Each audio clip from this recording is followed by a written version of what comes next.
Dalam kita beragama itu yang paling ditekankan itu tawadhu. Tawadhu itu merasa sopan atau memang sopan betul.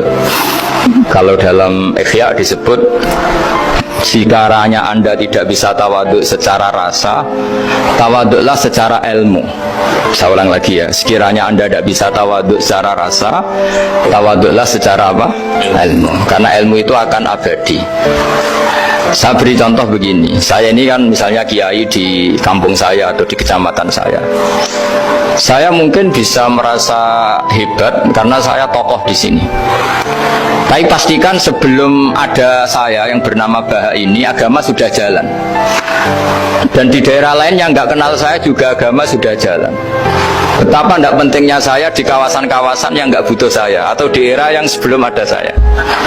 Nah, dengan ilmu seperti itu orang pasti tawadhu, karena dia tahu daerah yang nggak ada saya ternyata ya ada masjid, ada agama. Periode yang sebelum ada saya juga agama jalan. Sehingga kita tidak kumo luhur, wah kalau nggak ada saya agama nggak jalan. Zaman Wali Songo tidak ada saya agama ya jalan. Ekonomi juga gitu. Kalau Anda pakar ekonomi yang mensejahterakan rakyat, cara tawadhu itu kalau nggak bisa dengan rasa, dengan ilmu. Sebelum ada kamu banyak orang kaya, banyak orang yang nggak kenal kamu juga kaya. Banyak periode yang saat itu udah ada Anda juga kaya. Berarti Anda ini tidak siapa-siapa. Makanya saya pernah didatangin seorang profesor, ini kisah nyata.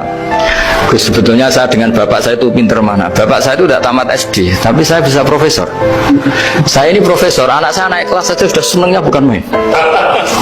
Artinya ini orang bodoh bisa menciptakan orang pinter, yang orang pinter kesulitan menciptakan orang pinter lagi.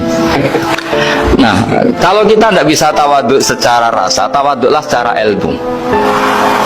Ikhlas juga gitu, saya sering ngajarkan ikhlas di beberapa kesempatan ngaji. Kalau Anda tidak bisa ikhlas secara rasa, ikhlaslah secara ilmu. Pasti bisa, bukan mungkin bisa, pasti bisa secara ilmu. Makanya di Quran disebut fa'lam annahu la ilaha illallah. Ilmu, fa'lam itu dari kata ilmu. Saya beri contoh, saya mulai kecil sampai sekarang saya sekitar umur 50 tahun. Mulai kecil sampai sekarang itu ya bilang kalau kertas ini putih, itu ya ada yang gaji, ada yang bayar. Tapi saya selalu bilang kertas ini putih. Yang hitam ya saya katakan hitam, yang merah saya katakan merah. Kenapa? Karena itu fakta. Saya ulang lagi, karena itu fakta. Sehingga saya untuk mengatakan putih tidak perlu ada yang bayar. Sehingga ketika kita latihan sholat, latihan ibadah, dan mengakui Allah itu sebagai Tuhan kita, kita akan malu. Loh, faktanya Allah itu kan Tuhan. Mau mengatakan fakta kok minta upah, ini gimana? Kita mengatakan Allah Tuhan itu sama dengan mengatakan kertas ini putih. Sama-sama itu fakta. Sama seperti saya mengatakan Pak Jokowi itu presiden kami. Itu kan fakta. Masa nunggu kalau dikasih BLT katakan presiden, kalau enggak ya enggak. Itu kan ribet jadi. Pak Panut misalnya rektor UGM, mbok saya enggak digaji di sana atau enggak kerja di sana, bilang kalau beliau itu rektor. Pak Ganjar gubernur Jawa Tengah, mbok saya dikenal apa enggak ya beliau tetap gubernur. Lama sekali kita mengatakan fakta itu ikhlas. Ikhlas artinya enggak minta apa-apa, karena kita ingin ngomong sesuai fakta. Nah, Allah Tuhan itu fakta gitu. Nah, kenapa untuk mengatakan Allah Tuhan nunggu? Bah, saya ini Tuhan kamu.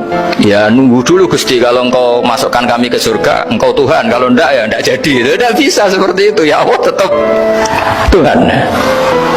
Nah, kalau Anda tidak bisa ikhlas secara rasa, ikhlaslah secara ilmu. Ilmu ya tadi kita akan selalu bilang yang putih putih, yang hitam hitam. Makanya ini pentingnya ilmu. Tawadhu juga gitu. Kalau Anda ditakdir orang yang GR, yang gede rumongso, ditakdir orang yang kumo luhur, secara rasa bisa dilawan secara ilmu.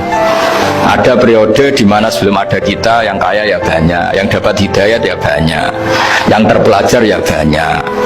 Ada daerah yang nggak kenal kita, nyatanya pendidikan di situ jalan, sistem sosial baik. Betapa tidak pentingnya kita. Nah, ini nanti memaksa kita atau melatih kita untuk tawadhu.